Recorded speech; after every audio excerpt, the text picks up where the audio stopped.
Please be aware, in this podcast series we talk about all areas of safeguarding, which some people may find upsetting. So please make sure you're okay listening to today's topic. Be mindful of those around you, such as children, that you might not want to listen in.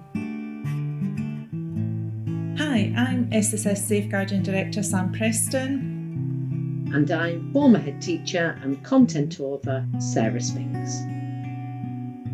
Welcome back to Safeguarding Conversations, and I'm delighted that Sarah has returned and she's been poorly and I had to fly solo last time. So I'm really pleased to have you back, Sarah. Oh, thank you. Good to be back.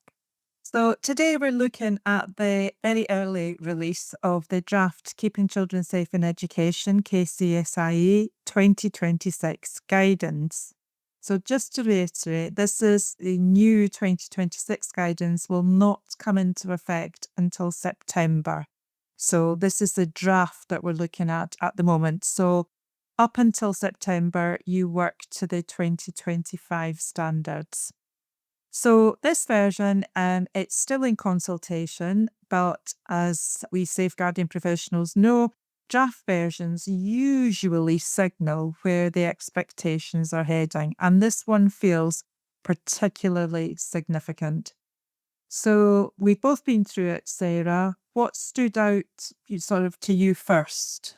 Well, I think for me, the emphasis on preparation, KCSIE isn't just procedural guidance, it shapes safeguarding culture. And the 2026 draft signals extensions to duty of care that schools shouldn't leave until September to consider.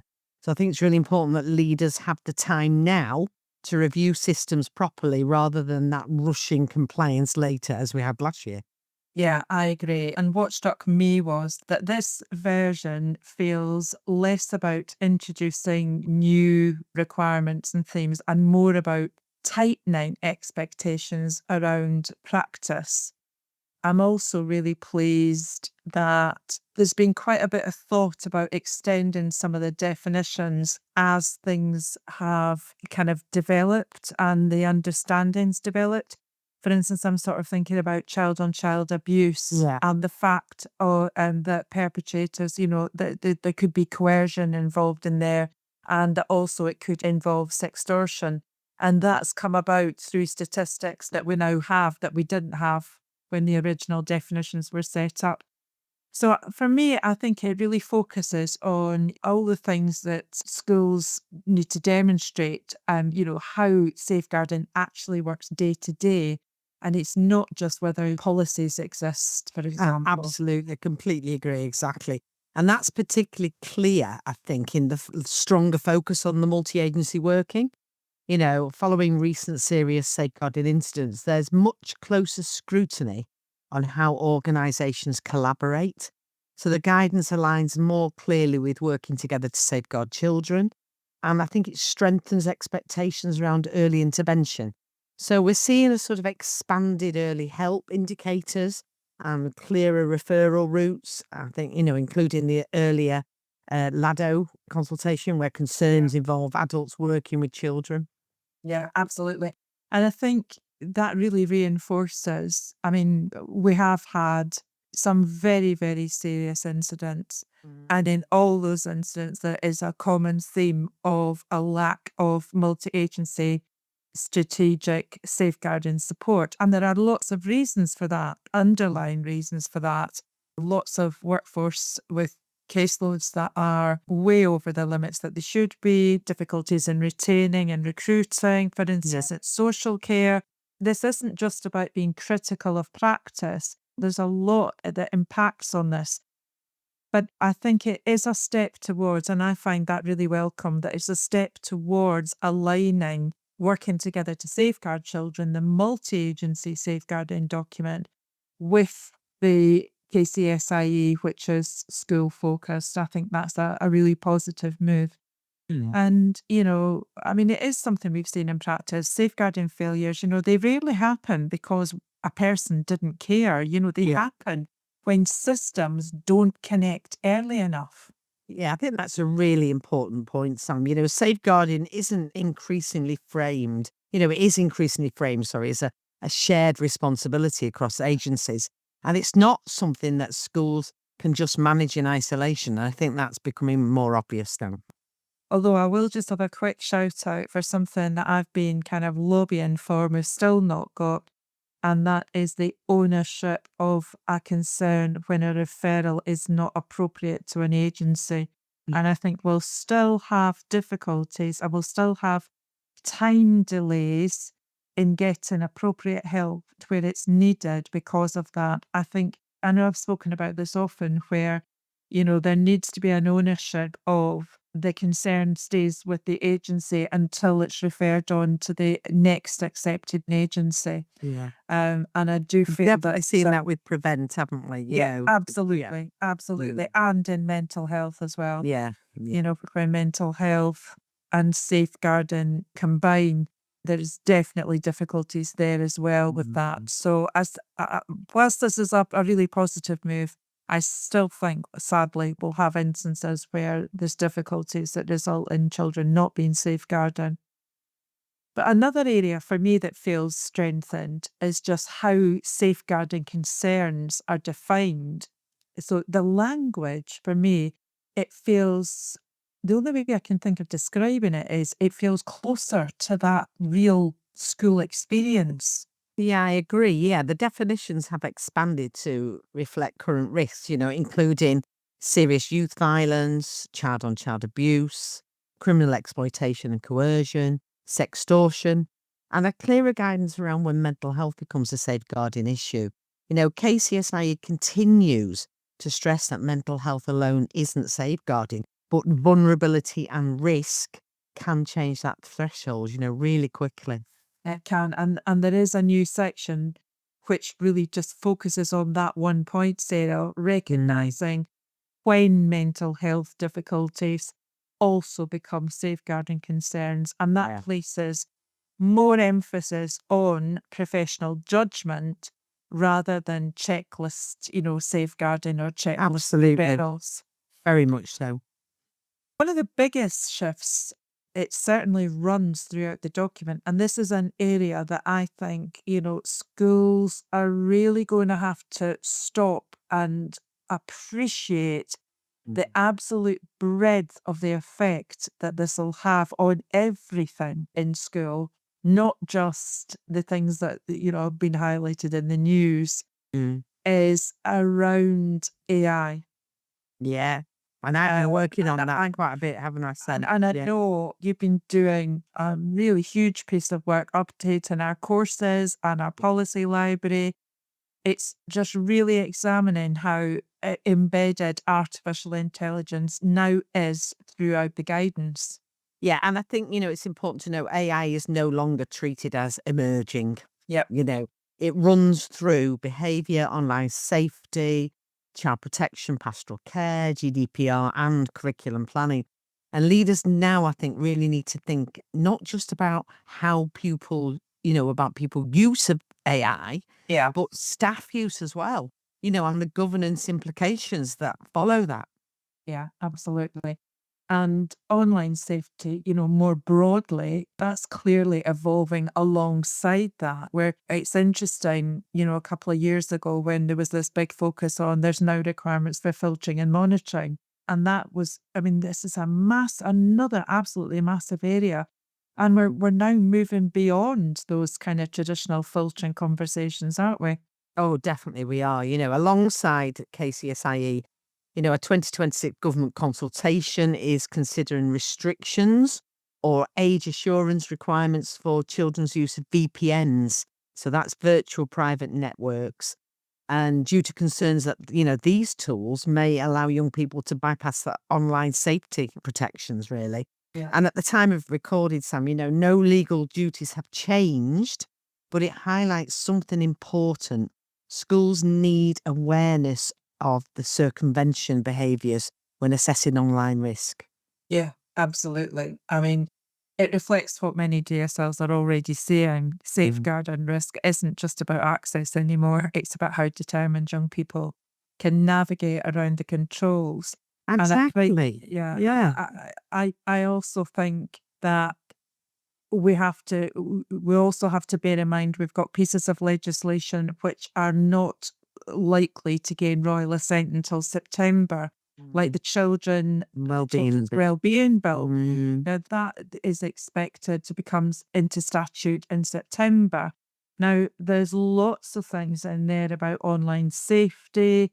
There's a consideration about mobile phone bans for under 16s. There's all sorts of things that are being discussed in Parliament. So I think although we have KCSIE now, there will be further legislation. We've got another one, I think, due in September, which is on managing allergies in schools, and that's following the death of a pupil. So there is going to be legislation actually that will come into place, and and there could well be statutory duties related to that in September, which won't actually be incorporated into KCSIE 2026 straight away. Absolutely, but there will be implications going forward, won't there?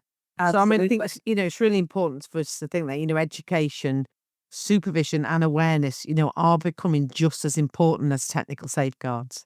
Yeah, and I will just say, we as the users of the SSS systems, we update everything throughout the year as it happens. And we do send notifications out to customers when there have been any changes in immediate requirements. So Yeah. so please rest assured you will still get them. Another structural change that will affect every school is the removal of Annex A, the short version of Part 1 in the Absolutely. system. Yeah. And so now all staff will be expected to read the entirety of part 1. But reading guidance isn't enough.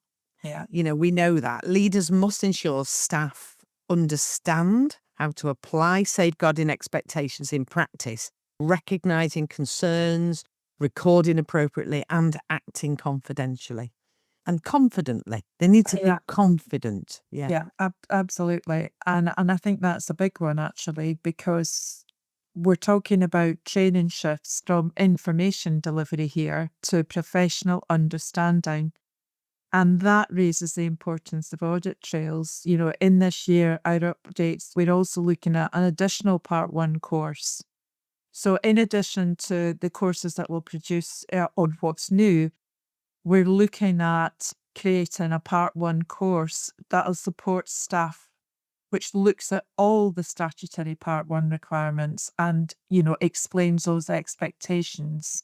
Yeah, it does. And I think schools will need to demonstrate, that staff engagement and understanding are embedded and not assumed. That's going to Absolutely. be important. Absolutely. It's not going to be enough to say, yes, all my staff have read Part 1, Mm, because the next question is they look at, okay, how are you embedding that in everyday practice?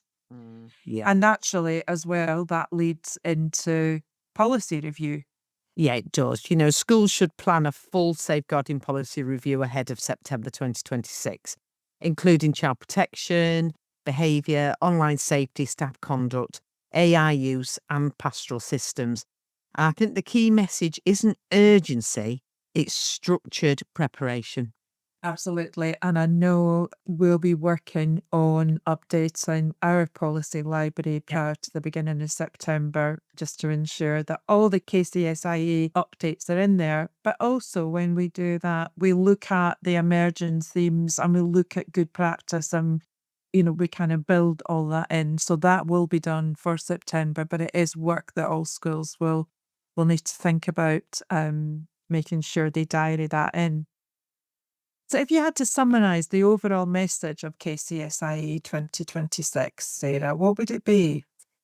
Well, I think safeguarding expectations are becoming more integrated. That safeguarding now sits across culture, curriculum, technology, well-being, and leadership decision making. Yeah. And it's about how systems connect, not isolated procedures. Yeah, I agree. And that feels like the defining theme of this draft, doesn't it? It does. It isn't reinventing safeguarding, it's raising expectations around consistency, professional judgment, and joined up practice.